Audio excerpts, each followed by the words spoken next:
What's up everyone? John Rettinger from Techno Buffalo here with a full review of the HTC EVO 4G LTE for Sprint. Let's go ahead and see if this is a legitimate successor to Sprint's crown jewel. Let's go ahead and get started.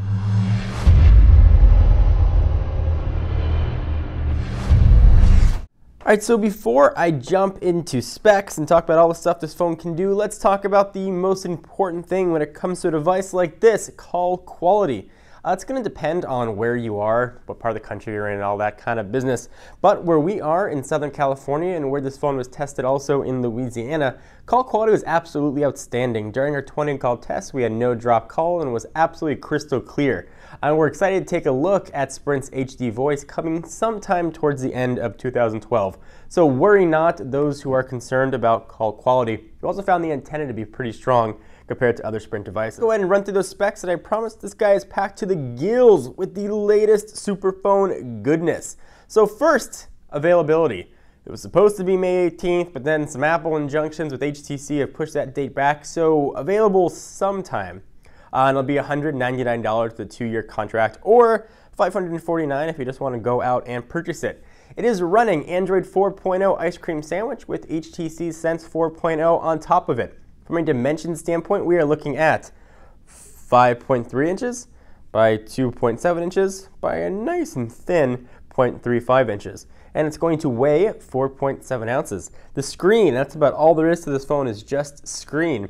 It's a 4.7 inch, always measured diagonally, HD Super LCD screen with Gorilla Glass. And the screen here is absolutely beautiful, as you come to expect from modern HTC devices. If you've seen or had a chance to play with any devices in HTC's One series, I've got AT&T's One X here, the screen looks almost identical. It's absolutely gorgeous. No sort of blue hue that we've seen on some AMOLED devices. The screen is probably one of the best in the business. It's being powered by a pretty beefy, non-removable 2,000 milliamp hour battery that Sprint claims is going to be good for about 7.5 hours of talk time. And that's a little bigger battery than what we've seen in the One X line as well. Powering this behemoth is a 1.5 gigahertz dual-core Snapdragon S4, which is a very, very capable processor. It's got a gig of RAM here, augmenting it. It's got 16 gigs of internal storage, and HTC has given us micro SD expansion, so you can add another 32 gigs to this guy. From a camera standpoint, 8 megapixel shooter right there on the back that can shoot 1080p video, and a 1.3 megapixel shooter that can shoot 720p video. This guy has compatibility for Sprint's LTE network, but we don't have LTE yet, so at some point it'll have support for actually be able to use Sprint's LTE network. And one of the other cool things about it we'll talk about is the kickstand, back from the original EVO. All right, so we've run through all the specs. Let's go ahead and talk about the phone. Let's start with design, and that just mentioned the kickstand, which surprisingly I found very useful. Brought back from the original EVO, it is here in all of its kickstand glory, made of aluminum. It is going to make sure your phone can stand up. Unlike the original EVO, which could only use the kickstand in one direction, which meant you couldn't use it while you were charging, this guy can be used in multiple ways. So use it like that, go ahead and turn it the other way, and as HTC was very keen to tell me, you can actually use it like this as well. And it works very well. See what that looks like in all those directions. The kickstand always seemed a bit gimmicky, but the more I used the phone, the more I found myself actually using the kickstand. So give it a shot. It's something that's very handy. So very different looking than the HTC One X, and I'd presume that it needed to be very different looking than the HTC One X, so there wouldn't be any deal with AT&T exclusivity and certainly keeping in line with the red hues of the EVO. So some differences. You can see them right there. We've got sort of a soft touch feel on the bottom, that red ribbon where the kickstand is, and you've got a fingerprint sort of magnety plastic back right here. I got that red ring around the camera. The design though felt very nice to me actually. I wasn't the biggest fan of this plastic top, but it definitely grew on me. The phone feels really nice in the hands, and actually you can feel where that kickstand is without having to turn it around, so you can pop it out without having to take the hassle to twist your phone around. Something kind of nice right there. Another nice design key that HTC has added is a physical camera button, which is really nice, especially when you got a camera like this, which can take pictures very fast with that, supposedly zero shutter lag.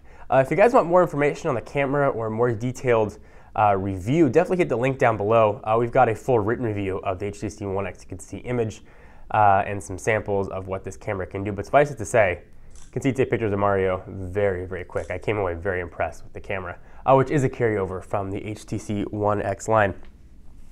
All right, so let's talk about software. It is running Sense 4.0. Love or hate it, this phone is very sensed out to the gills. One of the big highlights here, or lowlights depending on who you ask, is multitasking. There's been a lot of controversy about how Sprint is handling multitasking, whether or not they're killing apps prematurely. But how they skinned the multitasking view from Ice Cream Sandwich has created its own bit of stir. You can only see one app at a time. Now you can close it by just wiping off the screen. But I much preferred a full list going down, or I could see multiple applications. Now I can see what others are and I can close it from the side, but I would like to see more than one in the center at a time. Sort of keeping true with that full Sense UI look and feel. You've got the widgets, which are accessible by a long press. You can see what all those widgets are here, and they've added quite a bit. Go ahead and view the different widgets that are available. When you find one that you like, you can drag it right to the home screen of your choice by long pressing and bring it right to that screen. And that's where it's going to show up. And seeing as it's got no music available, this phone also has support for Beats audio. So you can get a little better audio fidelity depending on what headphones you're using. You no longer have to use Beats headphones in order to get that little better sound. And I'm no sound guy, but I definitely notice a difference with the Beats audio turned on. So other differences here, you've got sort of the HTC looking application tray. And if you look at settings as well, you can notice some other differences here. HTC has done something called personalize, which we've seen with previous versions of Sense. You've got different scenes and skins, which let you customize the look of your phone. Not really sure the difference between scenes and skins are, but if you want to go through and sort of customize it for work or for friends or whatever you want to do, those are going to be options to do it. It extends all the way down to the pull-down menu, so as far as what other things you're looking at, so you can see what Ralph is up to. HTC Media Link, if you've got a Media Link connected, it is always going to be there. Media Link is a way to sort of AirPlay content from an HTC device to your television. If you want to access that, you take 3 fingers and you push it right up, and it's going to try and connect to Media Link. Now we're back in the home screen. It works well if you have a Media Link device, but you cannot get rid of that Media Link connection, so it's always going to be there taking up space in your pull-down menu. This phone, not surprisingly, is very, very fast. A powerful processor here. The Snapdragon S4 really handles everything with a plum, whether it's those animations or gaming. We played a lot of Temple Run on this guy. Games look absolutely beautiful on here, as you'd expect for a modern superphone. What's holding this phone back, though, is Sprint's network.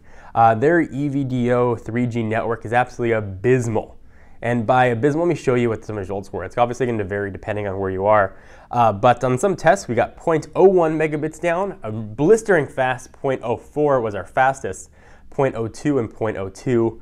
And upload speeds were just as bad. So depending where you are, obviously, but here we are in Southern California, we'd expect much faster speeds. This is very much the tale of a phone in search of a network. Once we get LTE, presumably it'll be able to blazingly fast get through everything.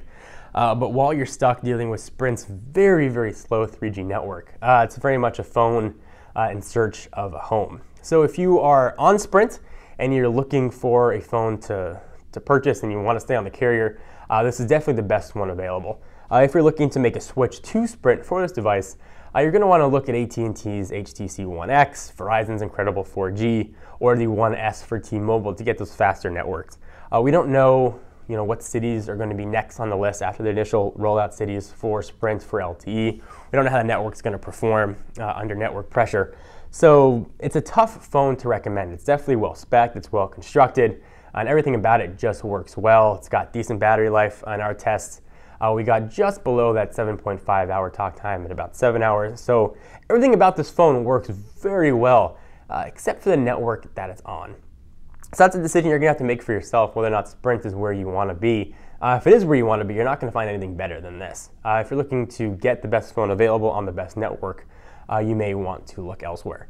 Again, for a more detailed explanation of the phone and everything it can do, be sure to check out the full written review down below on technobuffalo.com. I'm John Rettinger, and I'll see you in the next video. Bye-bye.